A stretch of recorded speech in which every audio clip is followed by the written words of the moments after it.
اہل بیت۔ رسول اللہ صلی اللہ علیہ وآلہ وسلم کی پہلی بیوی سیدہ خدیجہ کے بطن سے 2 بیٹے اور 4 بیٹیاں پیدا ہوئیں۔ سب سے پہلے حضرت قاسم کی پیدائش ہوئی، جو 4 سال کی عمر میں مکہ میں فوت ہو گئے۔ انہی کے نام سے آپ صلی اللہ علیہ وآلہ وسلم کی کنیت ابو القاسم ہوئی۔ دوسرے بیٹے عبداللہ، جن کا لقب طیب و طاہر تھا، بچپن ہی میں انتقال کر گئے۔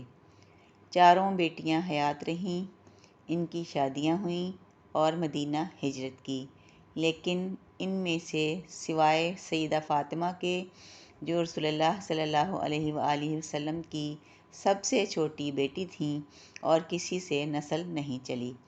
بڑی بیٹی سیدہ زینب کا نکاح مکہ میں ابو العاص سے ہوا۔ غزوہ بدر کے بعد سیدہ زینب نے مدینہ ہجرت کی۔ کچھ عرصہ بعد ابو العاص بھی مدینہ تشریف لائے اور ایمان کی دولت سے مالا مال ہوئے۔ سیدہ رقیہ کا نکاح مکہ میں حضرت عثمان سے ہوا۔ دونوں نے پہلے راہ خدا میں حبشہ پھر مدینہ کی طرف ہجرت کی۔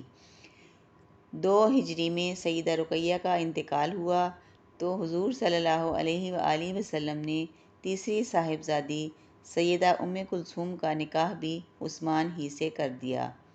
اس تعلق کے باعث وہ ذو النورین کہلائے۔ سیدہ فاطمہ کو حضور صلی اللہ علیہ وآلہ وسلم نے حضرت علی کے نکاح میں دے دیا۔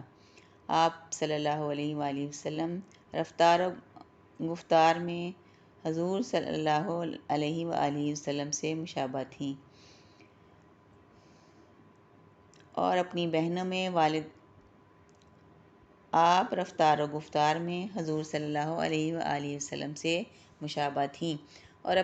میں والد گرامی کی سب سے زیادہ محبوب تھیں۔